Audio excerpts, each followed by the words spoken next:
کرے ممبر پہ بیٹھا ہوں، حضرت عمر کا جب نام لیتا ہوں تو میرے وجود کے رونگٹے کھڑے ہو جاتے ہیں۔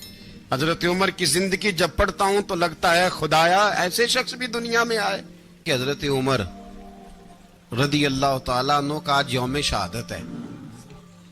میرا تو دل کرتا تھا کہ فجر سے باتیں شروع ہوں اور سارا دن ہی عمر کی باتیں ہوتی رہیں، سارا دن جناب عمر کی باتیں، سارا دن، اس لیے کہ ذکر جناب عمر کا ہوگا پر راضی اللہ کے رسول ہوں گے۔ میرے رسول پاک علیہ السلام سب کے لیے ہی دعا مانگتے ہیں نا، حضور کی دعا عام ہے، لیکن مصطفیٰ کریم نے کعبے کا غلاف تھام لیا اور غلاف کعبہ کو حضور نے سینے سے لپٹایا اور سینے سے چمٹا کے کہا اللہ میں نے تو کبھی سوال ہی زیادہ نہیں کیے، میں کرنے آیا ہوں، مجھے عمر دے دے، عمر دے دے۔ حضور نے مانگ کے لیا، اور پھر جب جس کو حضور مانگے اللہ سے، حضرت عوف بن مالک اشجعی ایک صحابی ہیں، حضرت عوف بن مالک رضی اللہ تعالیٰ عنہ فرماتے ہیں کہ جناب ابو بکر صدیق کا زمانہ تھا تو میں نے خواب دیکھا، میں نے خواب میں جناب عمر کو دیکھا اور میں نے دیکھا کہ کوئی کہنے والا کہہ رہا ہے کہ عمر وہ ہے کہ اللہ کے رستے میں کوئی اسے جتنا مرضی برا بھلا کہے یہ پرواہ نہیں کرتا۔ کس کے رستے میں؟ بولے سارے۔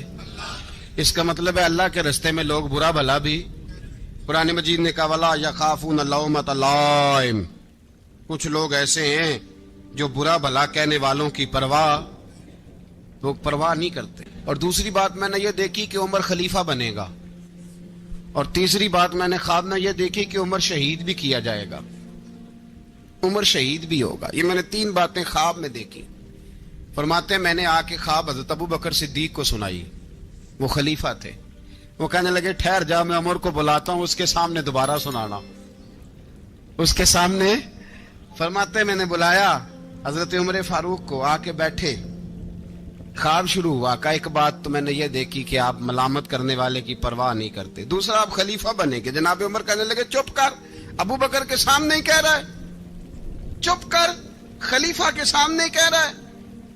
تو حضرت ابو بکر صدیق کہنے لگے عمر اسے کہنے دو، مجھے لگتا ہے رب کی رضا یہی ہے کہ میرے بعد اگر مصطفیٰ کا ممبر ملے تو عمر کو ملے، اسے کہنے دو، کہنے دو۔ حضرت عمر رضی اللہ تعالیٰ عنہ کو تیسری بات کہی، حضرت عوف بن مالک نے کہا آپ شہید کیے جائیں گے، میں نے خواب دیکھی ہے۔ نیک لوگوں کے خواب بڑی حد تک سچے ہوتے ہیں، کہا میں نے خواب دیکھی ہے۔ تو حضرت عمر کہنے لگے شہید تو دلیر لوگ ہوتے ہیں، شہید تو دلیر، جسے سارا زمانہ دلیر کہہ رہا ہے وہ اپنے